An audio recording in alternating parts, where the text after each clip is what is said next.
अस्सलाम वालेकुम। आज हमारा टॉपिक है मुस्लिम और पाकिस्तानी साइंसदानों की खिदमत। मुसलमान साइंसदानों की हयात ज़िंदगी और साइंसी खिदमत मंदरजा झैल है। इनमें हम सबसे पहले जो आज स्टडी करने वाले हैं वो है जाबिर बिन हयान। इनकी लाइफ के बारे में बताया है कि ये इनकी पैदाइश 722 और इनकी वफ़ात जो है 817 में हुई थी। जाबिर बिन हयान को इल्म कीमिया का बानी भी कहा जाता है। इल्मी कीमिया का बानी इसलिए कहा जाता है क्योंकि इन्होंने कीमिया के शोबे में बहुत ज़्यादा खिदमत की हैं, बहुत सी दरियाफ़तें की हैं, बहुत सी चीज़ों के बारे में हमें मुतारिफ़ करवाया है। जाबिर बिन हयान ने कश धातों को पिघलाकर साफ़ करना, यानी कि कश धातुएँ जो हमें प्योर फॉर्म में ज़मीन से मट्टी से निकाली जाती हैं, मादनियात वगैरह, उनको उनमें मेटल जो जैसे कि लोहा हो गया, सोना चांदी, इनको साफ़ करना, फौलाद तैयार करना, चमड़ा बनाना, कपड़ा रंगना, लोहे को ज़ंग से बचाने के जो तरीके थे जाबिर बिन हयान ने मुतारिफ़ करवाए थे।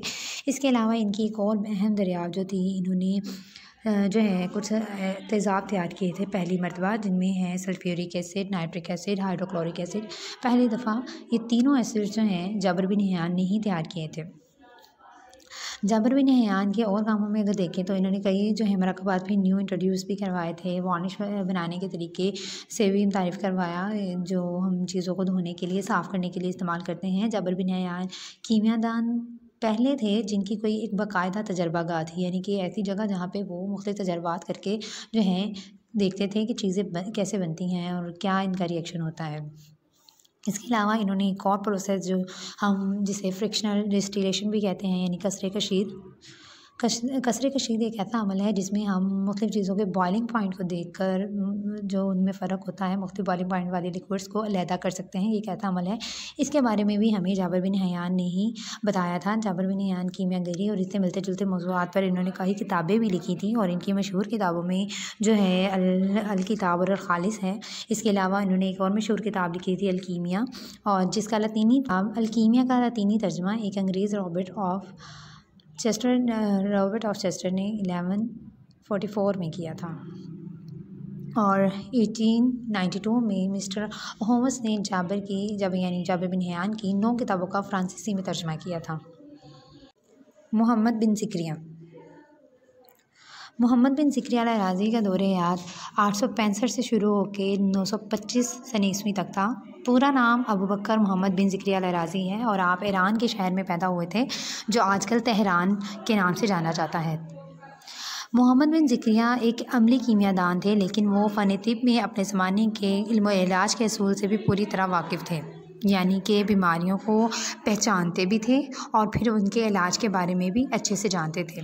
बगदाद के एक हॉस्पिटल में वो एक बहुत ही जो है माहिर सर्जन के तौर पे काम करते रहे हैं।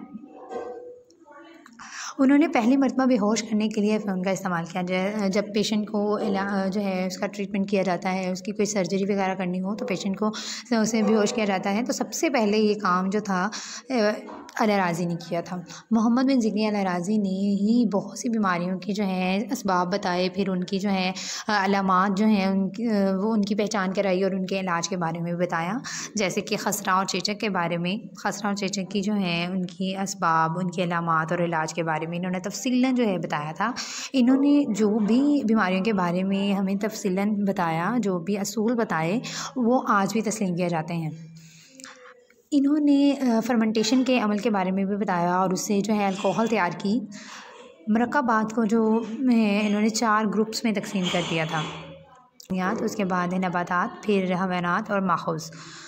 अल-राज़ी की मुख्तलिफ़ केमियाई मरकबात के बारे में ये ग्रुपबंदी आज भी तस्लीम की जाती हैं। इब्न अल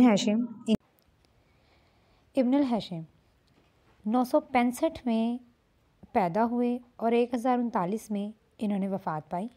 इब्न अल हाशिम का पूरा नाम अबू अली अल हसन बिन अल हसन अल बसरी था और ये यूरोप में अल हज़न के नाम से मशहूर हुए थे। इन्होंने सबसे पहले मादा के नशिया का नाम लिया था, जो कि आज भी न्यूटन के हरकत के कानून के तौर पे जाना जाता है। इनकी एक मशहूर इजाद है पिनहोल कैमरा। रोशनी के कवानीन के बारे में भी इन्होंने बहुत कुछ बताया। इनकी एक बहुत ही मशहूर किताब है रोशनी पे किताबुल मनाज़िर, जिसमें इन्होंने रोशनी की खसूसियात के मतलब बहुत ही जामिया अपने तजर्बाती और रियाज़ियाती जो है इंफॉर्मेशन डाली है, जिससे इसे हमें पता चलता है रोशनी के बारे में। रोशनी के कवानीन के बारे में इब्न अल हैशम ने बताया है कि कैसे मिरर से रिफ्रैक्शन और लेंस से रिफ्रैक्शन जो होती है उनके कवानीन के बारे में इन्होंने डिटेल से उसमें डिस्कस किया है। आँख के बारे में, आँख की साख्त के बारे में इन्होंने उस किताब में लिखा है। आज भी कई तजर्बात के बाद ये जो इनकी बताई हुई मालूमात है उसको तस्लीम किया जाता है। राजा रॉजर बैकर ने इब्न अल हैशम के मुशाहदात से काम लेकर दूरबीन ईजाद की, तो जो उन्होंने मालूमात रोशनी के बारे में, लेंसेज के बारे में दी, उसको मद्देनज़र रखते हुए दूरबीन ईजाद की और अपनी तसानीफ़ यानी कि जो किताबें थीं रॉजर बैकर ने अपनी किताबों में बार बार इब्न अल हैशम का जिक्र किया है।